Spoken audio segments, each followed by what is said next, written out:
శ్రీ గురుభ్యో నమ.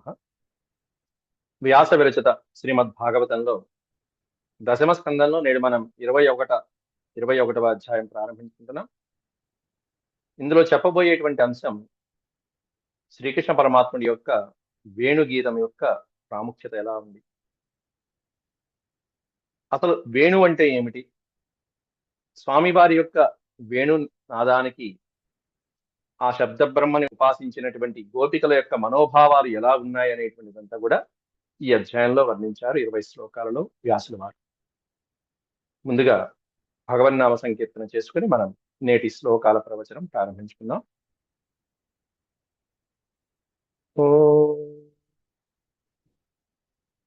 శుక్లాంబరధరం విష్ణుం శశివర్ణం చతుర్భుజం ప్రసన్నవదనం ధ్యాయేత్ సర్వవిఘ్నోపశాంతయే. వ్యాసం వసిష్ఠనప్తారం శక్తేః పౌత్రమకల్మషం పరాశరాత్మజం వందే సుఖతాతం తపోనిధిం. వ్యాసాయ విష్ణురూపాయ వ్యాసరూపాయ విష్ణవే నమో వై బ్రహ్మనిధయే వాసిష్ఠాయ నమో నమః. నారాయణం నమస్కృత్య నరం చైవ నరోత్తమం దేవీం సరస్వతీం వ్యాసం తతో జయముదీరయేత్. వర్షాకాల శరత్కాల వర్ణన అయిపోయింది. వర్షాకాల జల్లులతో స్వామివారి యొక్క చక్కటి భక్తి పారవర్షంతో హృదయములు తడిపినటువంటి ఆ గోపికలు, అలాగే గోపకులు, అలాగే గోవులు మొదలైనటువంటివన్నీ పరవశించిపోయి వర్షాకాలంలో ఆ తడిసి ముద్దైపోయినటువంటి వారి యొక్క అమృతమయమైనటువంటి హృదయములను, భక్తి పారవశ్యమైనటువంటి ఆ హృదయాలని శరత్కాలంలో స్థిరపరచుకుని, భగవంతుడి మీదే చిత్తము స్థిరపరచుకుని ఇప్పుడు పరమాత్ముడి యొక్క వేణునాదాన్ని ఎలా ఆస్వాదిస్తున్నారు అనేటువంటి స్థితికి వచ్చారు వ్యాసుడు వారు. వరుసగా వర్షాకాల శరత్కాల వెంటనే తర్వాత వేణుగీతము, తర్వాత వస్త్రాపహరణం మొదలైన సన్నివేశాన్ని వరుస క్రమంలో వర్ణిస్తున్నారు వ్యాసుడు వారు. దాంట్లో మొదటి శ్లోకం ఎలా ఉంది అనేది చూద్దాం.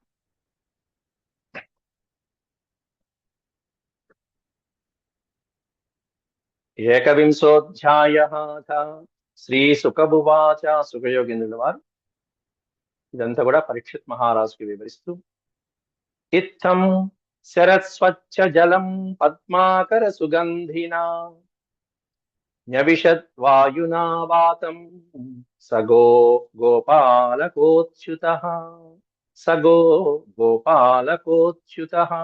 ఇత్థం శరత్ స్వచ్ఛ జలం పద్మాకర సుగంధినా. ఈ విధంగా స్వచ్ఛమైనటువంటి జలములను కురిపించాడు వర్షాకాలంలో మేఘుడు.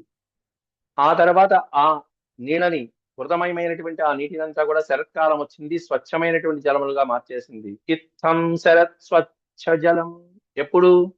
పద్మాకర సుగంధినా. ఎప్పుడైతే సరస్సుల్లో చక్కటి పద్మాలు వికసిస్తాయో ఆ బురదంతా కిందకి దిగబడిపోతుంది. చక్కటి పద్మాలు, కలువలు మొదలైనటువంటివన్నీ వికసించి జలములు స్వచ్ఛమయమైపోయిన తర్వాత సుగంధినా, ఆ నదుల మించి, ఆ సరస్సుల మించి వచ్చేటువంటి చక్కటి వాయువులు ఈ పద్మాల యొక్క సుగంధాన్నంతా కూడా తీసుకుని వచ్చి అక్కడ న్యవిషద్వాయునా వాతం, ఆ వాయువుల యొక్క గాలులతో సుగంధభరితమైనటువంటి పద్మాల యొక్క సుగంధభరితమైనటువంటి వాయువులు అలా తీసుకుంటూ వాటిని ఆస్వాదిస్తూ పరమాత్ముడు బృందావనంలో ప్రవేశిస్తున్నారు. ఎవరితో పాటుగా? స గోపాలకోచ్యుతః. అచ్యుతః గోపాలుడు శ్రీకృష్ణ పరమాత్ముడు గోగణంతో, గోపాలగణంతో సోదరుడైనటువంటి బలరాముడితో కలిసి ప్రవేశిస్తున్నట్ట బృందావనంలో. న్యవిషత్, న్యవిషత్ అంటే ప్రవిశత్ అని అర్థం, ప్రవేశించుట. ఎవరయ్యా అంటే గోపాలక గణంతో గోపాల నాయకుడైనటువంటి శ్రీకృష్ణ పరమాత్ముడు అచ్యుతు ప్రవేశిస్తున్నాడు బృందావనంలో అంటూ సుఖయోగేంద్రుడు వారు వర్ణించారు. అయితే ఆ వచ్చేటప్పుడు కూడా అద్భుతమైనటువంటి ఆ పరిమళాలని ఆస్వాదిస్తూ వస్తున్నటువంటి కృష్ణ పరమాత్ముడికి ఇక వేణునాదం ఇంకాస్త, ఆయన అందానికి ఇంకాస్త అందాన్ని రెట్టింపు చేసిందా అన్నట్టుగా వర్ణిస్తున్నారు ఇక్కడ. కుసుమిత వనరాజి సుష్మి భృంగ ద్విజకుల పుష్ట సరస్సరి మహీంద్రం కుసుమిత వనరాజి సుష్మి భృంగద్విజకుల పుష్ట సరస్సరిన్ మహీంద్రం మహీధ్రం మధుపతిరవగాహ్య చారయన్ గాః పశుపాల బలశ్చుకూజ వేణుం మధుపతిరవగాహ్య చారయన్ గాః పశుపాల బలశ్చుకూజ వేణుం చుకూజ వేణుం వేణుం చుకూజ. చక్కగా వేణునాదం చేసుకుంటూ బలరాముడితో పాటుగా గోపాలకులతో పాటుగా గోవులతో పాటుగా శ్రీకృష్ణ పరమాత్ముడు వేణునాదాన్ని అలా శబ్దబ్రహ్మను ఉపాసిస్తూ బయలుదేరాడు. ఎట్లా ఉంది ఆ వనమంతా, ఆ బృందావనాన్ని వర్ణిస్తున్నారు ఇక్కడ మొదటి 2 పాదాల్లో. దాన్ని ఏకశేషం, ఒకే సమాసం, దీర్ఘ సమాసం, ఎక్కడ గ్యాప్ ఇవ్వడానికి లేదు మనకి. కుసుమిత వనరాజి సుష్మి భృంగద్విజకుల భృష్ట సరస్సరిన్ మహీధ్రం. ఎట్లాంటి అద్భుతమైనటువంటి సరస్సులు, ఆ యమునా నదీ తరంగాలు, ఆ సరస్సులతో, ఆ నదీ ప్రవాహాలతో, ఆ గిరుల నుంచి ప్రవహిస్తున్నటువంటి జలపాతాలతో, ఆ కురుస్తున్నటువంటి జలపాతాలతో అద్భుతంగా విరాజిల్లుతున్నటువంటి ఆ బృందావనం అంతా కూడా, ఆ బృందావనంలో ఈ నదీ జలాల వలన, ఈ సరస్సుల యొక్క జలాల వలన చక్కగా పుష్పించి వికసించినటువంటి అద్భుతమైనటువంటి వృక్ష సముదాయాలు ఏవైతే ఉన్నాయో, సుష్మి భృంగద్విజకుల భుష్ట సరస్సరిన్ మహీధ్రం, వికసించినటువంటి పుష్పాలతో ఆహ్లాదపరుస్తూ కన్నుల విందు కావిస్తూ అత్యద్భుతంగా ఉన్నటువంటి ఆ పుష్పాల యొక్క పూల గుత్తులతో కూడినటువంటి వృక్ష సముదాయాలు. ఎప్పుడైతే పుష్పాలు ఉన్నాయో ఆ మకరందానికి వచ్చేటువంటి తుమ్మెదల యొక్క ఝుంకారం, ఆ ఝుంకార నాదాలు, ఆ మకరందం కోసం వచ్చినటువంటి మత్తిల్లినటువంటి గండు తుమ్మెదల యొక్క ఝుంకార నాదాలతో ఆ వనమంతా కూడా అద్భుతంగా ప్రతిధ్వనిస్తూ ఉంటే, వీటిని వింటూ, వాటిని చూస్తూ, ఆస్వాదిస్తూ, అట్లాంటి వనంలో శ్రీకృష్ణ పరమాత్ముడు బలరాముడితో కూడి గోపాలకులతో మధుపతి రవగాహ్య చారయన్ గాహస అంటే గోవులతో పాటుగా, పశుపాల బలశ్చుకూజ వేణు, పశుపాలకుడైనటువంటి ఆ శ్రీకృష్ణ పరమాత్ముడు మిగిలినటువంటి పశుపాలకులు ఎవరైతే ఉన్నారో, గోపాలకులు ఎవరైతే ఉన్నారో వాళ్ళతోనూ బలశ్చ బలుడితో అంటే బలరాముడితో కూడుకుని చుకూజ వేణుం వేణుం చుకూజ వేణునాదాన్ని వనరుస్తూ హాయిగా ఆనందంగా అనేకమైనటువంటి కీర్తనలు పైన వెనకాలే ఉన్న వాళ్ళందరూ గోపాలకులు ఆ స్వామివారి యొక్క కీర్తిని గానం చేస్తున్నారు. ఆ గానానికి అనుగుణంగా ఈయన వేణుగానం చేస్తున్నారు. అట్లాంటి వేణు గీతం అనేటువంటిది ఈ అధ్యాయంలో వర్ణిస్తున్నారు. అసలు ఏమిటి వేణువు? వేణువు అంటే ఏమిటి? వేణతి వాదయతి ఇది వేణు, ఇది వ్యుత్పత్తి. వేణతి వాదయతి ఇది వేణు అంటే వాయించబడినది, పిల్లన గ్రోవికి చెప్పేటువంటి వ్యుత్పత్తి ఇది. పిల్లన గ్రోవి ఇది సామాన్యమైనటువంటి అర్థం. విశేషమైనటువంటి అర్థం ఇంకోటి ఉంది దీనికి, వేణు అనే పదానికి. ఈ వే అనేటువంటి అక్షరానికి మనం గుణం చేశాము అంటే, గుణం ఎప్పుడు వస్తుందంటే అకారానికి ఇకారం వస్తే గుణం వస్తుంది, వే అవుతుంది. ఇక్కడ వకార ఇకార అణు శబ్దముల యొక్క కలయిక వేణు అనేటువంటి పదం. వా ఈ అణు ఈ 3 కలిపితే వేణు అవుతుంది. దాంట్లో వకారం అనేటువంటిది ఎప్పుడు కూడా బ్రహ్మవాచకం, బ్రహ్మసుఖాన్ని సూచించేది వా అనేటువంటి అక్షరం. బ్రహ్మసుఖాన్ని, పరమాత్మ యొక్క సుఖాన్ని తెలిపేటువంటిది వకారం. ఇకారం అనేటువంటిది కామసుఖాన్ని తెలిపేటువంటిది, సాంసారికమైనటువంటి భవబంధాల గురించి సంబంధించినటువంటి విషయ సుఖాలను తెలిపేటువంటిది ఈ అనేటువంటి అక్షరం. వకారం బ్రహ్మసుఖమైతే కామసుఖాన్ని తెలిపేటువంటిది ఇకారం. అణుత్వం అనేటువంటిది తుచ్చమైనటువంటిది అని చెప్పేటువంటి పదం అణు. అణు అంతే, తుచ్చం. ఇప్పుడు వకార ఇకారాలు కలిపితే వే అవుతుంది. దానికి అణుశబ్దం చేరిస్తే వేణు అనే పదం రూపొందించుకుంది.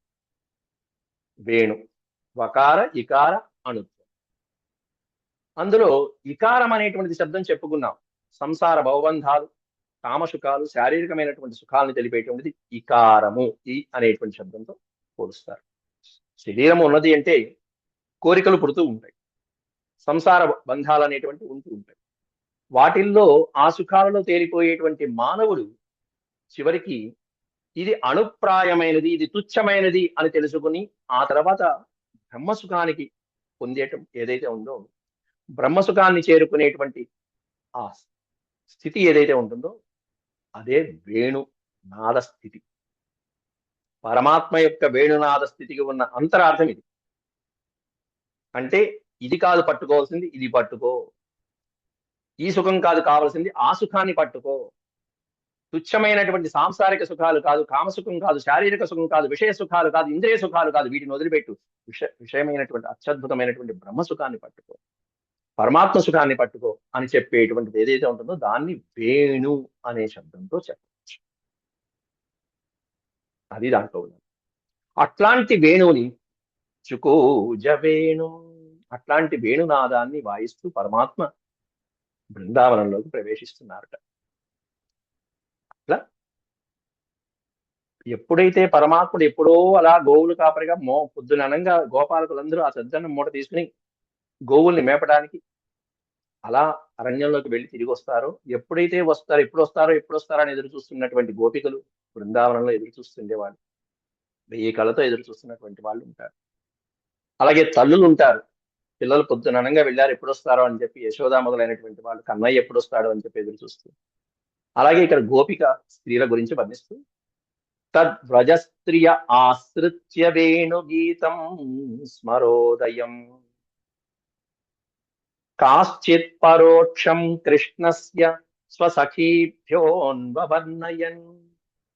తద్వ్రజస్త్రియ ఆశ్రిత్య వేణుగీతం స్మరోదయం.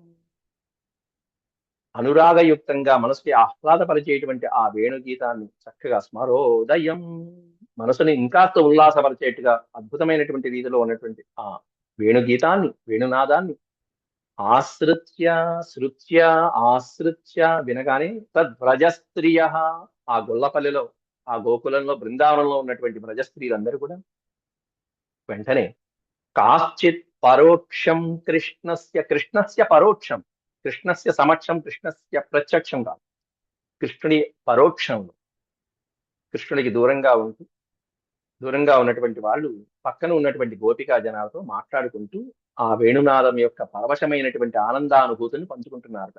కాశ్చిత్ పరోక్షం కృష్ణస్య స్వసఖీభ్యో, సఖి అంటే చెలికత్తలు, స్నేహితులు, తమ స్నేహితురాండ్రలతో స్వసఖీభ్యో అన్వవర్ణయన్, చక్కటి వాళ్ళ యొక్క వాగ్ధాటితో, చక్కటి శబ్దాలతో ఆ వేణునాదాన్ని అభివర్ణించడం ప్రారంభిస్తున్నారట కృష్ణుడి యొక్క పరోక్షంలో.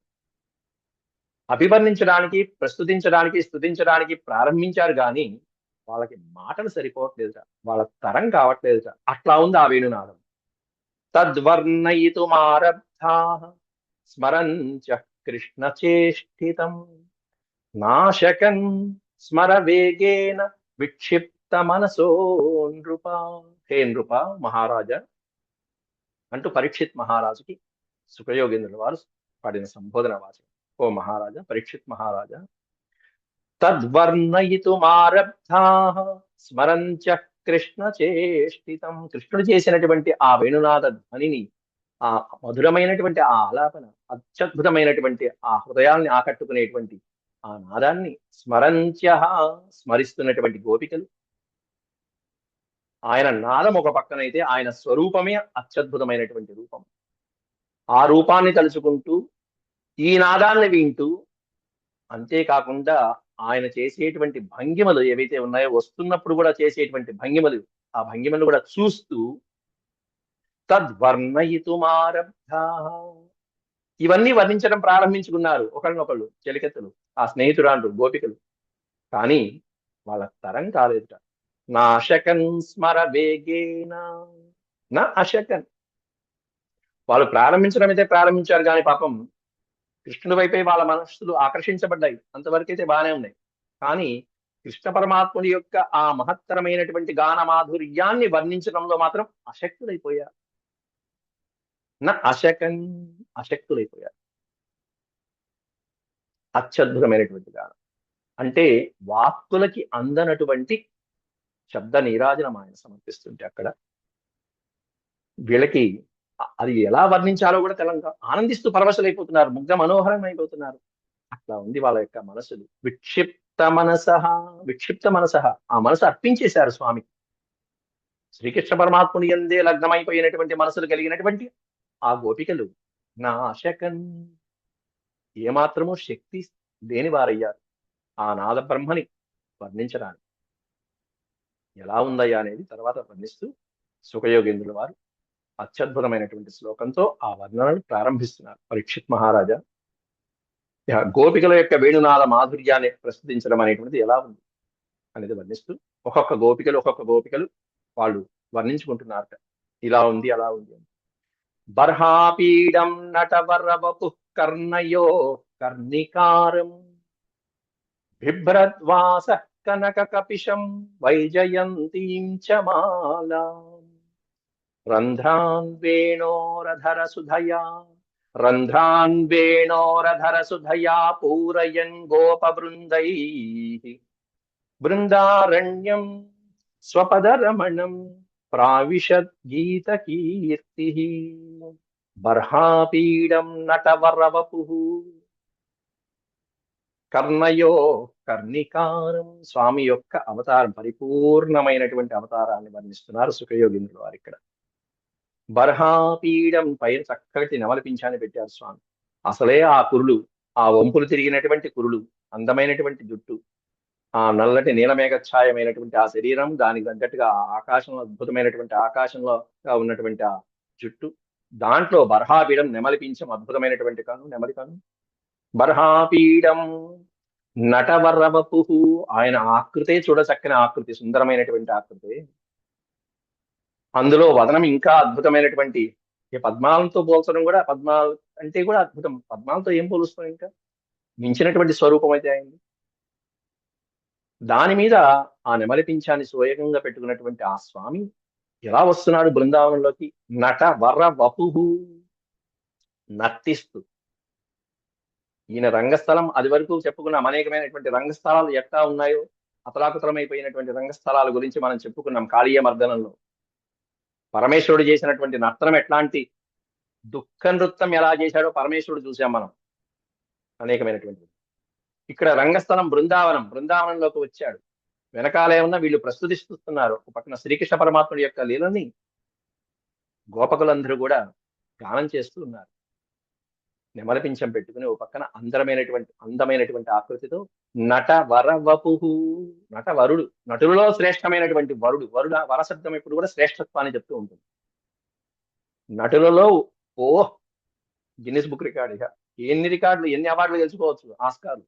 నటవర వపుహు, అద్భుతమైనటువంటి జగన్నాటక సూత్రధారి, లీలామానుష విగ్రహ స్వరూపమైనటువంటి ఆయన, వాళ్ళు కీర్తిస్తున్నటువంటి వారికి అనుగుణంగా ఆ పాద విక్షేపాలు అటు ఇటు మారుస్తూ ఎగురుకుంటూ, అన్నయ్యతో కలిసి చెంగున చేతులు పట్టుకుంటూ అన్నయ్య రా అంటూ ఎగురుతూ ఆ పాదాలని అటు ఇటు ఆయన యొక్క శరీరాన్నంతా కదిలిస్తూ ఓ పక్కన ఏమన్నా దానికి తగ్గట్టుగా పైన చెప్పారు. ఏం చేస్తున్నారంటే వేణునాదం.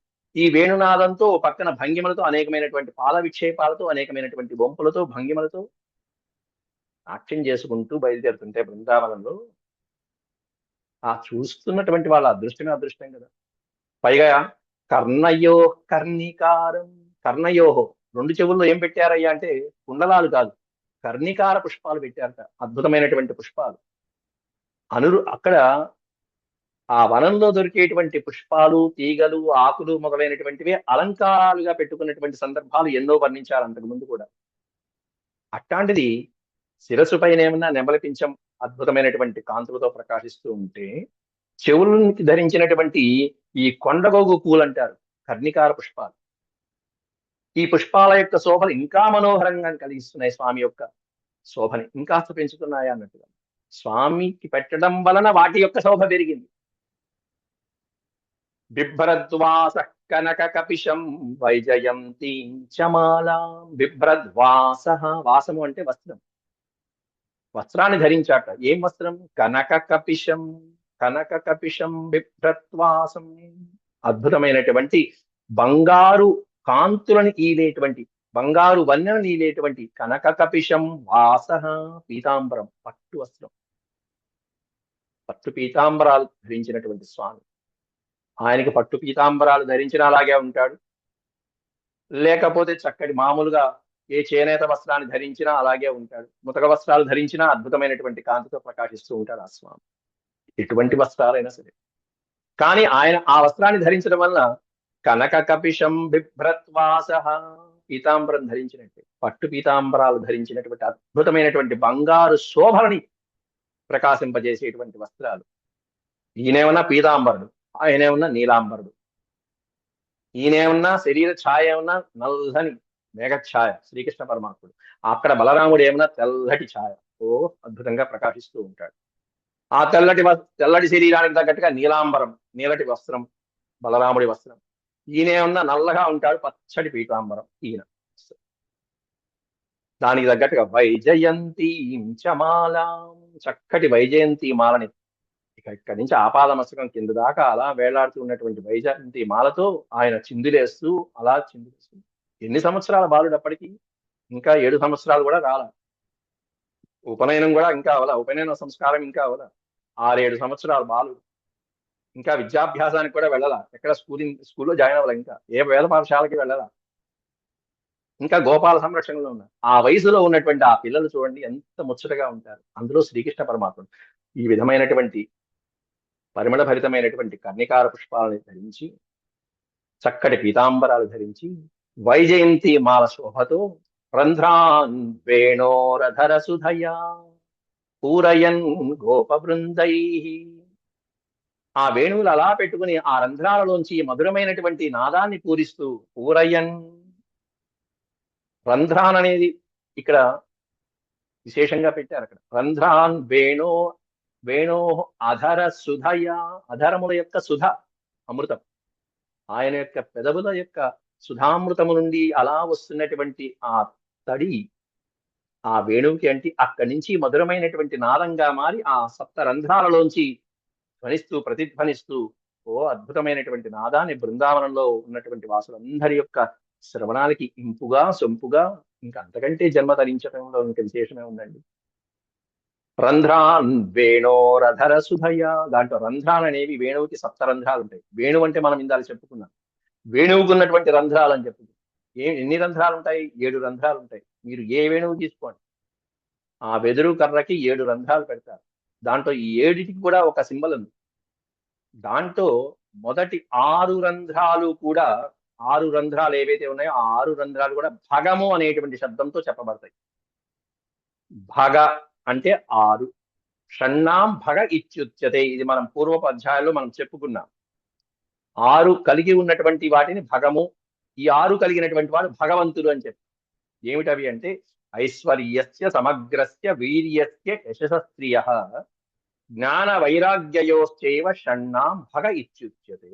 ఈ 6టిని భగం అంటారు. ఈ 6 కలిగినటువంటి వాడు ఎవరైతే ఉంటారో అతడు భగవంతుడు. ఏమిటి 6? ఐశ్వర్యము, సమగ్రత్వము, వీర్యము, యశస్సు, శ్రియ, జ్ఞానము, వైరాగ్యం. శ్రియం అంటే సంపద, అంటే కీర్తి అనేటువంటి శ్రియం. అలాగే జ్ఞానము, వైరాగ్యం. జ్ఞాన వైరాగ్యయోశ్చైవ షణ్ణాం, ఈ 6టిని భగం అని పిలుస్తారు. ఈ 6 కలిగినటువంటి వాడే భగవంతుడు. ఈ 6 రంధ్రాలు కూడా ఈ ఐశ్వర్యము, సమగ్రత్వము మొదలైనటువంటి అక్కడి నుంచి వైరాగ్యం వరకు ఏవైతే భగమని చెప్పబడుతున్నాయో వాటికి సింబాలిజం శ్రియం. ఇవన్నీ ఒకప్పుడు ఉండొచ్చు, ఒకప్పుడు పోవచ్చు. అక్కడి నుంచి మొదటి నుంచి పెట్టుకుని వైరాగ్యం దాకా వచ్చేటువంటి సాధకుడు చివరికి ఎక్కడికి చేరుకుంటాడంటే 7వ దానికి చేరుకుంటాడు. ఆ 7వదే పరమాత్మ. శాశ్వతమైనటువంటి పరబ్రహ్మ స్థానం ఏదైతే ఉందో అది 7వ రంధ్రం. ఈ 6టిని మెల్లమెల్లగా అభ్యసించుకుంటూ వస్తాడు సాధకుడు. ఐశ్వర్యం, సమగ్రత్వం మొదలైనటువంటి 7వది పరమాత్మ. అట్లా ఇటువంటి రంధ్రాలలోంచి వేణో రధర సుధయ, అద్భుతమైనటువంటి అధరామృతము మేళవించినటువంటి ఆ అద్భుతమైనటువంటి నాదంతో ఆ మురళిని మోగిస్తూ ఉంటే గోపాలకులందరూ వెనక అనుసరిస్తూ వస్తే పూరయన్ గోప బృందై, బృందము అంటే సమూహం, గోప బృందై.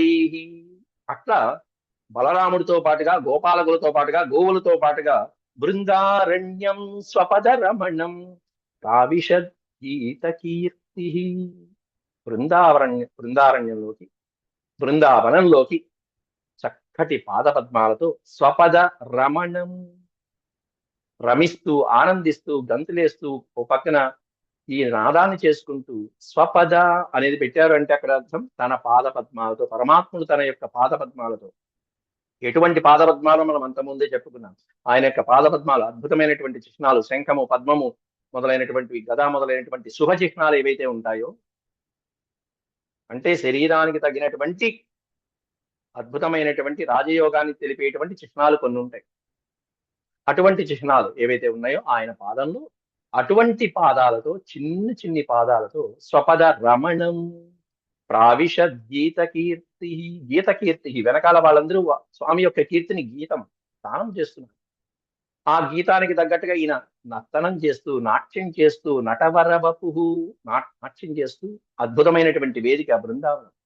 బృందావనం అనేది అత్యంత పావనమైన ప్రదేశం అని ఎన్నోసార్లు చెప్తున్నాను. ఇందుకోసమే స్వామివారి యొక్క పాదపద్మాలతో ప్రతి అడుగు, ప్రతి స్థానము కూడా పరమపావనమైనటువంటి క్షేత్రం బృందావనం. అలాగే పరమశివుడి యొక్క పాదక్షేపాలతో పావనమైనటువంటి క్షేత్రం కాశీ. బృందారణ్యం స్వపద రమణం ప్రావిశద్ గీత కీర్తి. ఈ విధంగా వేణునాదాన్ని చేసుకుంటూ ఇతి వేణురవం రాజన్ సర్వభూత మనోహరం శ్రుత్వా వ్రజ స్త్రియ సర్వా వర్ణయంత్యోభిరేభిరే. ఓ మహారాజా, హే రాజన్, ఓ పరీక్షిత్ మహారాజా, ఇది వేణురవం సర్వభూత మనోహరం, సర్వప్రాణులకి ఆహ్లాదాన్ని పంచేటువంటి మనోహరమైనటువంటి వేణునాదాన్ని చేసుకుంటూ పరమాత్ముడు ఈ విధంగా బృందావనంలో ప్రవేశిస్తూ ఉంటే అది విన్నటువంటి శ్రుత్వా వ్రజస్త్రియ, వ్రజస్త్రీలు, గోపికలు, ఆ నాదాన్ని విన్నటువంటి, నాదబ్రహ్మని విన్నటువంటి చక్కటి వ్రజస్త్రీలు సర్వా వర్ణయంత్యోభిరేభిరే, ఇక వాళ్ళల్లో వాళ్ళు వాళ్ళకి తగ్గట్టుగా వర్ణించుకోవడం మొదలు పెట్టారట. వర్ణయంత్యో అభిరేభిరే, పరమాత్ముని మనసులోనే ఆలింగనం చేసుకుని పరవశులైపోతూ ఓ పక్కన కృష్ణుణ్ణి ఆలింగనం చేసుకుంటూ వాళ్ళ మనసుల్లోనే వర్ణించడం మొదలు పెట్టారట. అది మనసులో వారికి, పైకి వర్ణించడం అంతా కూడా శ్రీకృష్ణ పరమాత్ముడి యొక్క అద్భుతమైనటువంటి ఆ లీలా విశేషాలు, ఆ గాన మాధుర్యాన్ని ఒక్కొక్కళ్ళు గోపికలు వాళ్ళ యొక్క స్థాయిలో వర్ణిస్తున్నారు. గోప్య ఊచుహు, గోప్య అనేది బహువచనం, గోపికాజనం. ఆ గోపికాజనములు ఎవరైతే ఉన్నారో వాళ్ళు ఊచుహు ఈ విధంగా పలుకుతున్నారట. ఏమిటంటే అంటే అక్షణ్వతాం ఫలమిదం, మన కళ్ళు ఉన్నందుకు ఈనాటికి ఫలితం అనుభవించాయి, మనకి చెవులు ఉన్నందుకు ఈనాటికి ఫలితం అనుభవించాయి అని అనుకుంటున్నారు. శకుంతల దుష్యంతుల సమయంలో కూడా శకుంతలను చూసుకుని వన్యప్రాణులన్నీ ఆ లేళ్లు అనుకుంటున్నాయట. శకుంతల, మనకి కళ్ళు ఉన్నందుకు ఇదిగో ఈ శకుంతల దుష్యంతులు, వీళ్ళని చూస్తే మనకి ఈనాటికి ఫలితం అనుభవించాం అని లేళ్లు అనుకుంటున్నాయట ఆ సుందరమైనటువంటి శకుంతల స్వరూపాన్ని చూసి. అట్లా లేళ్లు కూడా అనుకునేటువంటి సౌందర్య రాశి. ఇక్కడ వీళ్ళు ఏమనుకుంటున్నారు? అక్షణ్వతాం ఫలమిదం నపరం విదామః సఖ్య పశూనను వివేశయతోర్వయస్యైః. ఇక్కడ కంటిన్యూషన్ గా దాన్ని చదవచ్చు, లేకపోతే ఇక్కడ పెడి తీసుకోవచ్చు. అక్షణ్వతాం ఫలమిదం నపరం విదామః సఖ్య పశూనను వివేశయతోర్వయస్యైః వక్త్రం వ్రజేశ సుతయోరను వేణుజుష్టం యైర్వానిపీతమనురక్త కటాక్షమోక్షం. అక్షణ్వతాం ఫలమిదం, కళ్ళు నేత్రములు ఉన్నందుకు ఫలం అనుభవిస్తున్నాం అంటూ ఒక గోపిక మరో గోపికతో అనుభవాన్ని పంచుకుంటుంది.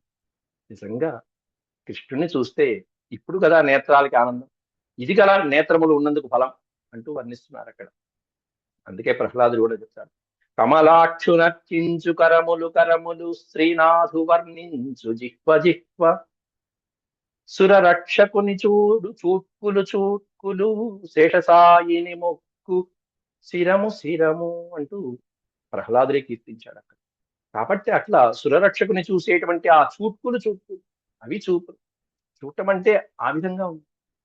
వాటికి సార్థకత ఎప్పుడు లభిస్తుంది అంటే ఇట్లాంటి పరమాత్ముడి యొక్క లీలల్ని గాంచినప్పుడే, పరమాత్ముని యొక్క సౌందర్యాన్ని గాంచినప్పుడే అక్షణ్వతాం, అక్షములు అంటే నేత్రం, అక్షణ్వతాం ఫలమిదం న పరం విదామః సఖ్య పశూనను వివేశయతోర్వయస్యై, వయస్యై అంటే స్నేహితులతో కలిసి, గోపబాలకులతో కలిసి, గోవులతో కలిసి, వాళ్ళందరితో కలిసి పశూనను వివేశయతో, పశువులతో పాటుగా ఆ అరణ్యం నుంచి బృందావనంలో ప్రవేశిస్తున్నటువంటి ఆ స్వామిని చూస్తుంటే ఎంత బాగుందో.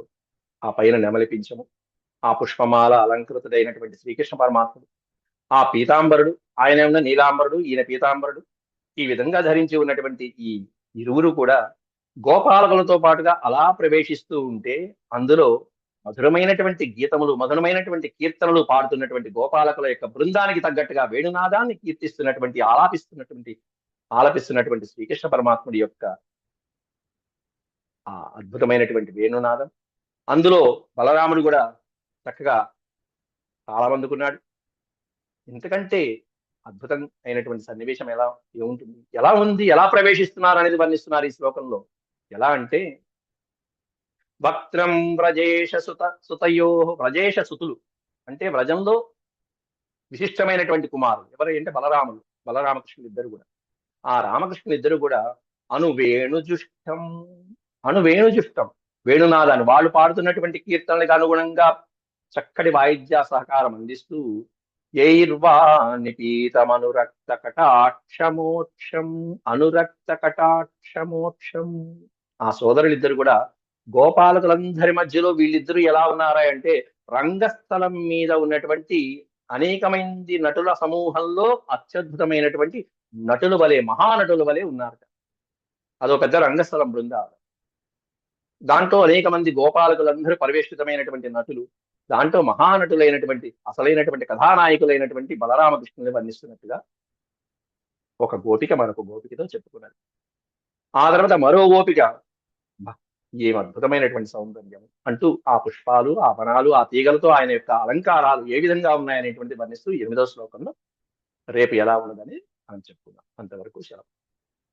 ఓం శాంతి శాంతి శాంతి. యదక్షరపద భ్రష్టం మాత్రాహీనం చ యద్భవేత్ తత్సర్వం క్షమ్యతాం దేవ నారాయణ నమోస్తుతే. సర్వం శ్రీకృష్ణార్పణమస్తు. హరి ఓం తత్సత్.